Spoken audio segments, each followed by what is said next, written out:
simple equation. First of all, hello class, good morning everyone. So today we will discuss simple equation, and for this you have to know equation. An equation is a condition of variable.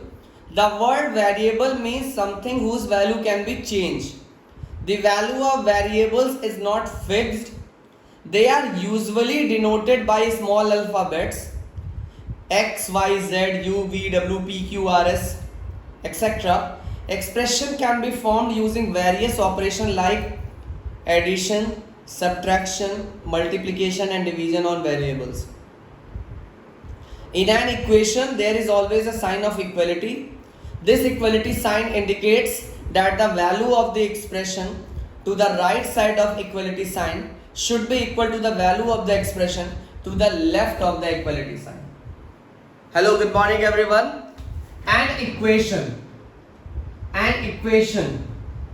When we add 0 to expression, ये अभी expression है.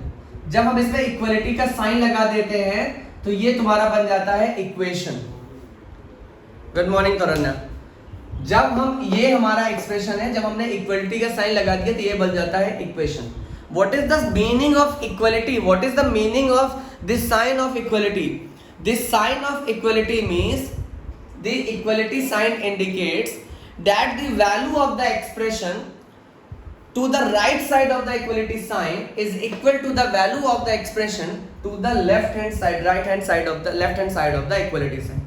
Means इसकी जो भी value आएगी x की value put करने के बाद वो 5 के बराबर होनी चाहिए. यही एक इक्वेशन हमको बताता है. ठीक है, कंफ्यूज मत हो भी, इस पे हम लोग और भी अच्छा बहस करेंगे. नाउ कुछ नोट्स है जो तुम्हें लिखना होगा. An equation must contain sign of equality. लेकिन ये इक्वेशन है, लेकिन अगर ये होता या ये होता तो क्या इसको भी इक्वेशन कहते हैं? अभी तो उत्कर्ष सर ने तुम्हें बताया था कि इक्वेशन उसे कहते हैं जिसमें इक्वल टू का साइन लगा होता है. तो क्या ये भी इक्वेशन है? नहीं, ये इक्वेशन नहीं है. They are not equation. अगर ये इक्वेशन नहीं है तो ये है क्या? अगर ये इक्वेशन नहीं है तो ये है क्या? इनको इनको हम बोलते हैं इनइक्वेशंस. इनको हम बोलते हैं इनइक्वेशंस. They are called equations and they are called inequation. What is the difference between this and this? The difference between this and this, the sign. Whenever we have the sign of equation in expression, that type of thing is called equation, and whenever we have a sign of like this is called inequation. Second thing, at least one of the two expression of an equation should have variable involved. At least one of the expression. जैसे यहाँ पे तुम्हारे पास दो expression है, अगर अलग अलग बात करें, ये और ये, लेफ्ट हैंड साइड और राइट हैंड साइड. अगर तुम्हारे पास जो लेफ्ट हैंड साइड और राइट हैंड साइड दो एक्सप्रेशन है, उसमें से किसी एक में वेरिएबल जरूर होना चाहिए. उसमें से किसी भी एक में वेरिएबल जरूर होना चाहिए. Again I am repeating the sentence.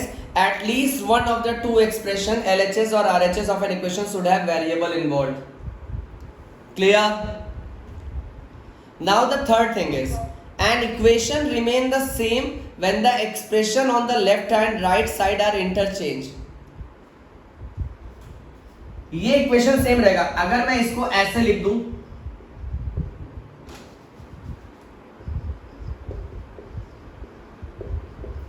तो क्या ये इक्वेशन और ये इक्वेशन अलग है? नहीं, both are same. So this is the property of a equation. We can equate, we can interchange the expression which are on left hand side to the right hand side or vice versa.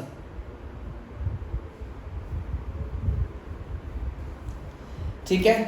An algebraic expression with sign of equality having one variable with the highest power of variable as one is a linear equation.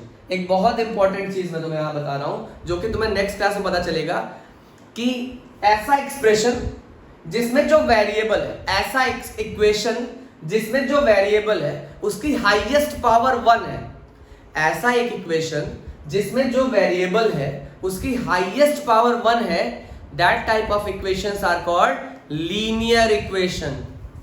That type of equation are called linear equation. Linear equation. Clear? Okay.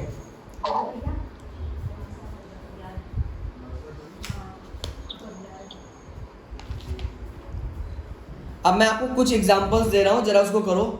Right the following in the form of equation.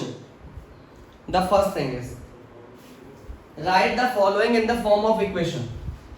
Introduction समझ में आ गया सबको? Good. First question, you have to write the given statement in the form of equation. So the first लिख देता हूं question, write the following in the form of equation. मैं अभी कुछ क्वेश्चंस दे रहा हूं जिसको आपको इक्वेशन के रूप में लिखना है. The product of 4 and x is 16.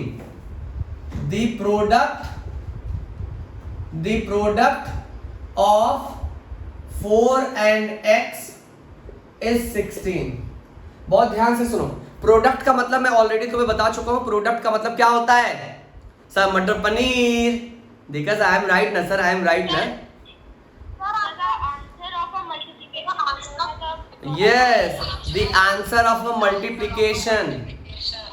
ये देखो, इसका प्रोडक्ट क्या है? राइस, कच्चा rice plus water with heat.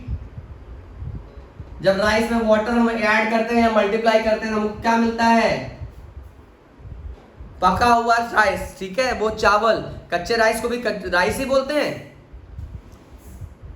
ठीक है, तो हमारा जो प्रोडक्ट बन के तैयार हुआ, इन दो चीजों को मिलाने के बाद, मल्टीप्लाई करने के बाद हमारा जो प्रोडक्ट मिला वो हमारा कहलाता है, जो हमें मिला आंसर जो मिला वो हमें मिलता है, कहलाता है प्रोडक्ट. जैसे आप क्या कर सकते हो, आप पनीर में मटर को मल्टीप्लाई कर दो तो हमें क्या मिलती है? मटर पनीर की सब्जी. तो मटर पनीर की सब्जी इज द प्रोडक्ट ऑफ मटर एंड पनीर. मटर और पनीर को मिला के हमें सब्जी मिल गई मल्टीप्लाई करने के बाद. ठीक है अनुश्री, बहुत बढ़िया. तो यहाँ पे प्रोडक्ट का मतलब, जब भी प्रोडक्ट आए इसका मतलब मल्टीप्लाई होता है. तो 4 और x का product means 4 into x is जहां पे लिखा हो उसका मतलब है, ये लिखा है इज इक्वल टू. इज लिखा है इसका मतलब है इज इक्वल टू. ये समझ जाओ. यानी इसकी जगह क्या लिखना होगा? 16. यानी इसको तुम लिख सकते हो 4x इज इक्वल टू 16. ये तुम्हारा बन गया इक्वेशन. अगला क्वेश्चन देखो, the sum of 4x and 5 is. अगला क्वेश्चन है the sum of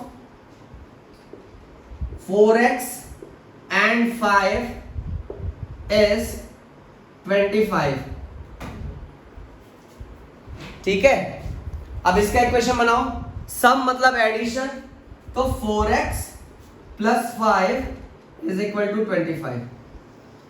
4x plus 5 is equal to 25. एक और बहुत बढ़िया क्वेश्चन, इसमें सब बहुत कंफ्यूज होते हैं. 3 taken away from twice of x is 7. Wait. The next question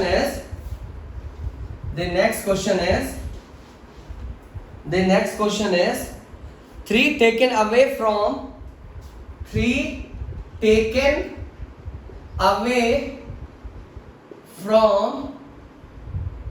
twice of x is 7. 3 taken away from twice of x is 7. एक एक वर्ड का मीनिंग है यहाँ पे, एक एक वर्ड का. टेकन अवे मतलब होता है सब्ट्रैक्शन. जब भी हम किसी में से कोई चीज बाहर ले लेते हैं जिसका मतलब हमने उसे सब्ट्रैक्ट कर दिया. अगर हमने एक बड़ी सी मोटी रोटी में से ये टेकन अवे कर दिया तो ये क्या हो जाएगा? सब्ट्रैक्शन. माइनस कर दिया ना. अब ये बेचारा रोटी इतनी पतली रह गई. तो टेकन अवे का जब भी वैल्यू आएगा तो तुम्हें सब्ट्रैक्ट करना है। अब इसके बाद देखो फ्रॉम मींस इसमें से सब्ट्रैक्ट करना है, इसमें से सब्ट्रैक्ट करना है, बहुत इंपॉर्टेंट वर्ड है ये फ्रॉम। जैसे इसका मतलब हुआ 7 इज सब्ट्रैक्टेड फ्रॉम x, और इसका मतलब हुआ x इज सब्ट्रैक्टेड फ्रॉम 7, तो दोनों के मतलब अलग अलग होते हैं। तो फ्रॉम बहुत वैल्यूएबल है, तो 3 हमको टेकन अवे करना है, सब्ट्रैक्ट करना है, किसमें से?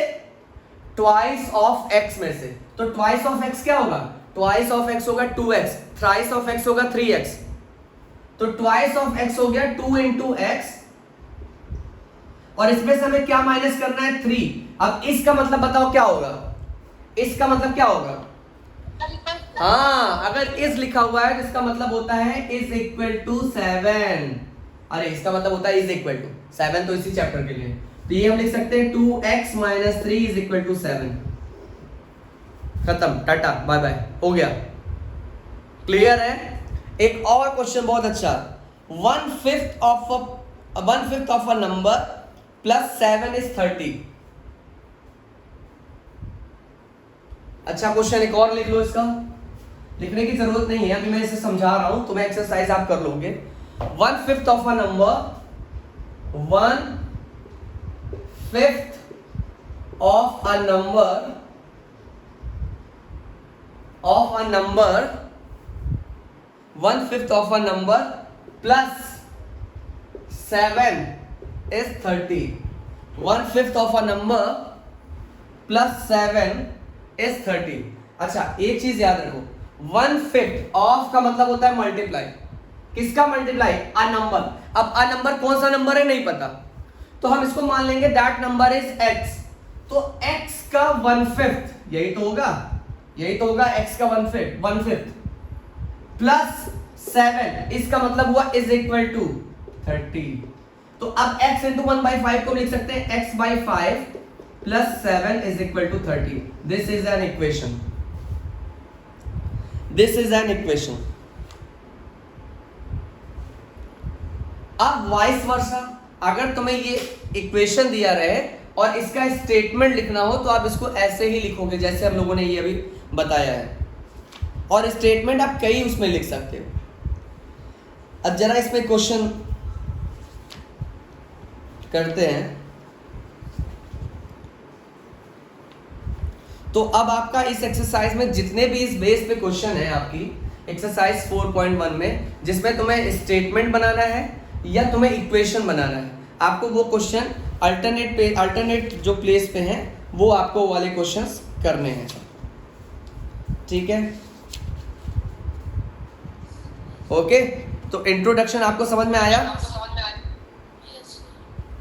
ठीक है, तो अगला एक चीज मैं और एग्जांपल्स तुम लोगों को दे देता हूं।